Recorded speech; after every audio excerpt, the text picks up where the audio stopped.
السلام عليكم ورحمة الله تعالى وبركاته. دمان مركه هره umada reer Somaliland iyo dhamaan umada Soomaaliyeed meel kasta joogan waan salaamaya. Marka xigta wariyashiina iyo media badan ee kula socotaba maaragtay aad baad ugu mahadsantihiin inaad maaragtay soo wacdaan oo maaragtay waxyaabaha qaarkood ama arinta ka taagan Somaliland ba aad weydiisaan. runtii arintan ka taagan ee ciidanka waa arin aad iyo aad khatarteeda u leh murugo badanna ku abuurtay shacabka Somaliland anigoo ku xadgudbayn inta wanaaga jecel walaaltinimada waa arin aad iyo aad ay uga xumaadeen waayo ciidanka inuu dagaal galo waa lagu dili karaa laakiin ciidan la gaaday oo wadadu mariyay isagoon dagaal ku jirin oo roondo oo kala ah oo area-dii ilaalinaya oo dagaal ku jirin in loo diyaariyo ciidan baabiya waxa weeye taa iyada ah weeye khatarta keentay ciidanka gudihiisana ay tahay niman maaragtay kale in ay information ka bixiyeen way gaari baa jira meesha maray oo ka horeeya meesha lagu dili doono maaragtay marka ciidanka maray iyo hadii ay isku reer noqdaan qolooyinka buurta fuushan ama qorooyinka wadani ay isku reer noqdaan ama cira isku reer noqdaan waxa weeye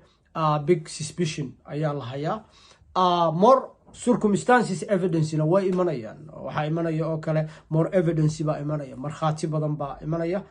hadii aan wax yar in xasuusiyo marka aniga oo rabin inaan arinta xoog u sii dhex galo wax badan laga sugayo marka hore dawladda iyo wasaaradda arrimaha gudaha investigationkeeda la eegi doono inaan marka hore inay cadeeyo in ciidan ka hor yimaaysan jirin laakiin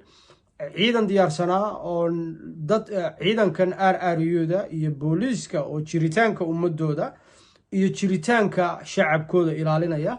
security-gooda ilaalinaya waajibna ay ku tahay in maaragtay la wajalay cidii wajashayna ay cidda buurta fuushay ama gacan libaax cidda saaran ay ahayd dabcan wax kasta way dhici karaan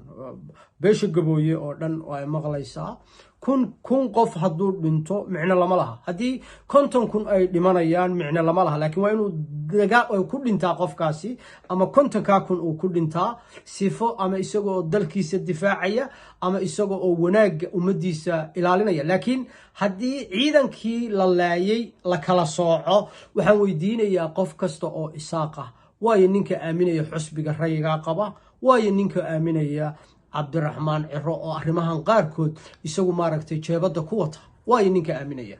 dabcan qolada Cabdiraxmaan uu ka soo jeedo dhamaan garxajis hal su'aal baan leh dad aad u fiican ayaa intiina badan inagu jira laakiin siyaasadda hadda walaalayaal markaynu eegno waxa weeye wax aan dhaqan u ahayn wax aan culture u ahayn baa soo koray saad u aragtaan waayo mayd lagu joogsanayo oo la oranayo waa gabooye xaggay ku taala amiin siyaasadda xaggay kaga jirtaa maad fahmin bini'aadanimada maad fahmin qabiilka garxajis la yiraahdo waxaan leeyahay shacabka Soomaaliyeed anoo dhammaantood la hadlaya especially aniga oo reer Somaliland la hadlaya qof kasta ha iska ilaaliyo nimanka siyaasiyiinta hadda u sharaxan nin aan oran karo waa la dooran karaa ma jiro Faisal waaye ninka aaminaya Ciro waaye ninka aaminaya qof kasta oo eeg wuxuu isku xayndaabay caruuru adeeru yahay iyo caruuru muxuu ahaa baalki xirsi hadduu u tagay ninka la yiraahdo Ciro diyotinka xirsi inuu wuxuu soo kordhinayo xusbiga wadani ma soo kordhinayo because Ciro waxa la taliya Ciro waxa xusbiga ilaashanaya waxa xoog hayaha ah waxa golaha fulinta ah waa reerkiisa waaye dhamaan waa ay maqlayaan Faysalna caruuru uu adeeriyahay marka beesha gabooye anigoo sax u la hadlaya waa inay aad uga fogaataan wiilka dhintay oo lagu soo tabcay hooyadii aabbihi ku soo tabceen qaranku ku soo tabcay aniga in la hadlayo Cabdi Cali Daakir abti baan u ahay wiilka waanan qabaa in beesha gabooye waddankoodii jooga inay dalkooda difaacdaan waxaan qabaa oo kale inay ka mid noqdaan sector kasta oo maaragtay bulshada arrimaha bulshada waa dalkoodii isaga maahine waxa ku jira boqolaal kale ku jira ama kumaan ku dad u dhow baa ku jira waddankooda difaacanaya haddii lagu joogsado iyo haddii aan lagu joogsanna difaaci doona waxaan beesha si toos ah ugu sheegaya hal qodob qof bini'aadan oo ku hadli kara xusbiyada mucaaridka ah ma jiro ana maqlaysaan dacwad baanu bilownay waxaanu bilownay in dalka Britain laftiisa maaragtay dawladda aanu ballan ka samayn doono hor dhigi doono arrimaha qaarkood waayo waxaan ogahay oo anigu aan muddo dheer ka shaqeynayay si aad u ogaataan arrimaha Somaliland ee dibadda ay tiraaf raadinta dhowr meelood baan maaragtay hore u tagay laakiin waqtiga xaadirka inaad ogaataan waxa hortaala dalka Britain 24 bisha November اعترافك Somaliland in laga hadlo arintana beesha gabooye ku dhacday gabooyo dhanna wuxuu ka yeelanayaa meeting in la banaan baxo inaanu joojino arinta ayaa igu wallahi igu billahi igu tallahi wala maqlaya Cabdiraxmaan iyo groupkiisuna inay damage ka keeneen cid aaminaysaana ma jirto waanu ognahay Cabdiraxmaan nin siyaasad iyo qaran lagu aamini karo isaga iyo groupku wato maaha habar yoonis way maqlaysaa ama garxajso way maqlaya dad badan oo wadan iyo ummad hogaamin kara inagu jira laakiin nood Cabdiraxmaan tafuushay hadii ay koox tahay iyo hadii reer tahayba marka hore waxaan u sheegayaa jiritaanka Somaliland iyo koox yar oo boor fuushay ama reerba ama qoysba hadii Subeer awal uu yiraahdo jiritaanka Somaliland baan ka soo horjeedaa waxa waajib ah in Subeer awal la dagaalamo micnaheeduna uu yahay qof kasta oo boorta saaran nidaamka dawliga ah ee caalamka ka jira modern state systemka security-ga markaad eegtaan inaydan garan baa laga yaabaa waxa waajib ah cid kasta oo ka hor timaada ummadda cid kasta oo waxyeelaynaysa wadanka horumarkiisa waxyeelaynaysa ummadiisa inuu gacan bir ah ku qaban karo haddii koox yar meel gasho ay falaaga noqoto in la baabiin karo waxa weeye security-ga dunida oo dhan hor yaalla weeye midda kale koox haddii ay meel gasho saad ula socoto security-ga haddii koox ay ka soo horjeedsato wanaagii wadanka iyo dawladdu ay waday caalamka oo dhan hal definition buu maanta siiyaa wuxuu siiyaa ereyga ah argagixiso dabcan qolada buurta fuushay ama qoladan dilaysay maxay ahayd wiilka gabooye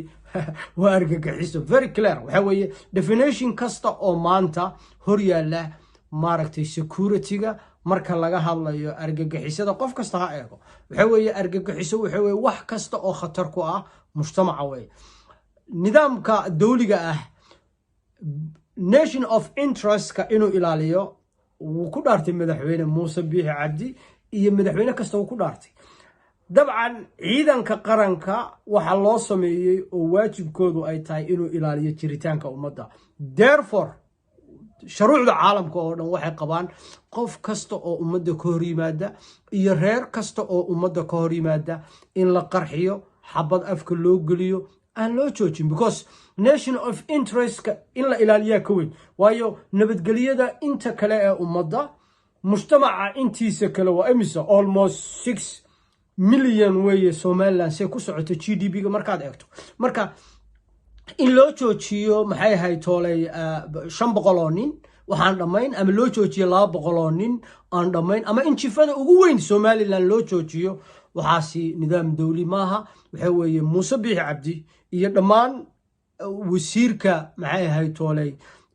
maxamed axmed ina kaahin intaba waxaan xasuusinayaa inay eegaan waayo shuruucda caalamku waxay siinayaan inay jiritaankooda ilaaliyaan jiritaanka ummadana waxay u dhaartay ay tahay cid kasta oo waxyeelaynaysa ummadda kii miskiinka ha dilaysa kii shiikhaha una tukanaynin horumarkii ka soo horjeeda dabcan taa iyada waxaan u malaynayaa diinteena islaamku qaado cal dariiq bayba qabtaaba waxa weeye diinteenuna waxay soo celcelisay ilaalinaysaa waxa weeye nabadgelyada iyo xasiloonida in la ilaaliyo marka security-ga oo dunida oo dhan baa isku raacsan wixii argagixisa ah in la dilo madaxweynaha iyo go'aankii shalay soo baxay ee ahaa in ciidanku maaragtay isticmaali karaan wax kastoo awooda saxab u ahaa wuu soo daahay ciidanku uma joojin karaan ama qof kastoo ay maqlayo I'm not talking about reer kama hadlayo wiilka dhintay anaa abti u ah anay walaashay dhashay cid laga yeelaya ma jirto hadii dawladda la wada leeyahay hadii Somaliland jiritaankeeda la rabo waa in qof kasta oo dambi galay sharcigu sidoo uu yahay la soo qabto la hor keena maxkamad hadii uu isticmaalayo fardambi uu ku jirana ciidanku waxay u leeyihiin amar inay ka jawaabaan xabad waanan qaba ciidanka Somaliland in yar oo buur gashay kuma qaadan karto 2 saacadood waayo awoodoodan ogahay waxaan ogahay saadka ciidanku uu haysto waxaan ogahay hubka uu ciidanku haysto ciidiga badisa ma jirto madaxweynaha iyo dhammaan security-ga wadankaba intelligence-ga wadankaba awood bay u leeyihiin ku soo qabtaan waxaan degdeg hadaan u soo qabanna arrintu way isbedelaysaa maaragtay aad weydiinayso oo maaragtay arrinta security-ga dabcan security-ga intaasaan ka leeyahay laakiin arrintan kale aad igu soo celinayso oo dimuqraadiyad ma ka jirtaa Somaliland ama Somaliland maaragtay dimuqraadiyad bay dunida u sheegtaa runtii dimuqraadiyadii Somaliland kama jirto waa in la ogaado tusaaleyna ana ku tusaya waxa hadda ka jira iska daa dimuqraadiyadu waxay ku salaysan tahay waxa weeye nidaamka dawliga wuxuu fulinayo weeye oo macnaheeduna uu yahay nidaamka dawliga wuxuu siiyaa xor ahaanshiyo badan wuxuu siinayaa muwaadinku wuxuu rabo doonanayaa siyaasadda ciduu doonuu raacaya dabcan Somaliland gudaheeda markaad eegto waxaan arkayay maarayaan u malaynayaa inuu ahaa oo xamar ka hadlaya oo oranaya dimuqraadiyadiina ha baabinina ama oranaya dimuqraadiyad baa Somaliland ka jirta amu fahmin ereyga dimuqraadiyadda waayo dimuqraadiyaddu bayskeeda ama waxa ay ku salaysan tahay waxa weeye Somaliland aan ka jirinba waa xor ahaanshiyaha muwaadinka in qofka muwaadinkii uu xor u yahay maaragtay aqliyan inuu xor u yahay inuu maaragtay xor u yahay xor ahaanshiyo aad u badan inuu haysto Somaliland weligeedba kama dhicin in qofka muwaadinku uu xor yahay oo ciduu doono uu dooran karo ciduu doono maaragtay uu raaci karo kama dhicin in uusan qofku xor ahaynna waxa cadeynayaba haddadan arrimaha taagan qabiilada qaar way maqlayaan ayaa waxay leeyihiin waa naloo diidan yahay wadankii okay waxaan arkayay caare oo baxay oo wadanka markuu ka cararayay yiri sirta wadanka iyo saanada wadanka iyo hubka wadanka nalooma ogola isaga ka duuban tahay marka niman kale oo suldaana ana waan arkayay oo reerka maaragtay gabooyaha maaragtay hadda xabada ku dhuftay maaragtay waxaan arkayay oo oranaya wadanka waxa anaga naloo diidan yahay inaan hogaamino erey u dhow baa ka duuban isaga laftiisa micnaheeduna uu yahay kama jirto wax la yiraahdo dimuqraadiyad kama jirto Somaliland waayo dimuqraadiyadu asalkeedu waxa weeye in ummaddu ay xor tahay marka Somalilandna xor ahaanshiyo kama jirin muddo dheer waxaanan u malaynayaa qof kastana inuu fahmo may fahmin dimuqraadiyadda waayo dimuqraadiyadda waxay xambaarsan tahay waxa weeye wax badan oo diinta islaamku ay bari ka tahay waayo qofka islaamka xayndaab baa lagu ogyahay inuu diintiisa islaamka uu maaragtay ku socdo maaragtay inuu iska ilaaliyo wax kasta oo khatar inuu iska ilaaliyo laakiin dimuqraadiyad baa ka jirta Somaliland maareeye iyo qof kasta oo dhageysta oo beesha dhaxa aan la kaftamo haddaad ka wadaan ma sheegin iskuulada maaragtay dadka xunxun baa Hargeysa ku soo batay dabcan waa suurtagal haddii aad ka wadaan ma sheegin macallimiinta gaalada ee Hargeysa wax ka dhigta ayaa ku soo batay sida ay maaragtay adnaba aan ka maqlayay taa iyada beesha dhaxa oo dhan ayaan kula kaftamaya marka dimuqraadiyadda hadda taa ka wadaan waa suurtagal laakiin dimuqraadiyad nidaam dawli ku dhisan Somaliland kama jirto qof kastana de uu eegi karaa waxa weeye Somaliland cunsuriyad baa ka jirtay muddo dheer looma sinna Somaliland hal qabiil baa wax kasta haysta wax kasta hal qabiil baa baas karaya waxa la yaabo waxa oo qof kasta uu dhageysanaya haddii Somaliland loo siman yahay maxaa beesha gabooye iyo beesha la yiraahdo ciisaha samaroonta beelaha kale ee harti hadii kuraastoodii taalaba iyo xabada waxaan u malaynayaa xabad kala jirtay dhammaantood marka la sugeeyo kuraasta baarlamaanka golaha sharci dejinta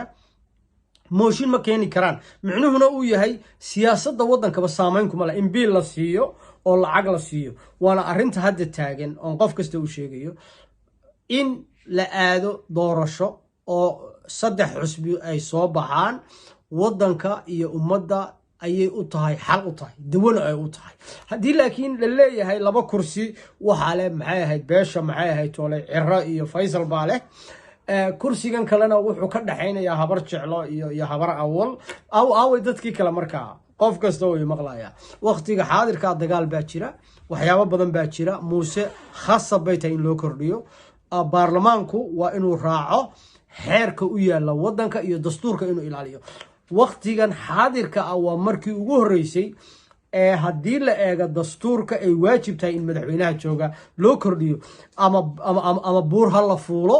ama hub ha la soo gurto waa loo kordhinaya waayo waqtiga xaadirka in la helaa la rabaa xataa haddii xusbiyada loo cararayo xeerkii lagu soo gelayay doorashaduna maba yaalba mid yaalaba maahaba marka waa in la helo oo shacabku ay helaan wax diyaar waa in doorasho ay noo soo dhacdo xeerkeedii la hayaa xeerkeedii waa maqan yahay muusena maaha ninka guddida doorashooyinka isaga maaha laakiin guddidan doorashada ama maxay ahayd toolay ciddan hogaaminaysa doorashada waxay weeye arrimahooda technicalka ee qabyada waa inay maaragtay dhammaystiraan dhanka kale waa in baarlamaanku uu soo daayaa xeerkii maaragtay doorashada lagu geli lahaa marka muuse definitely waa loo kordhinaya ninkii qaxaya iyo ninkii joogaya ninkii iimaansanaya dhammaantiin inaad ogaataan beesha gabooye dhammaanteed waa inay dhinaca muuse iyo dhinaca dowladda ay raacdo asalaamu calaykum waraxmatullaahi tacaala wabarakaatu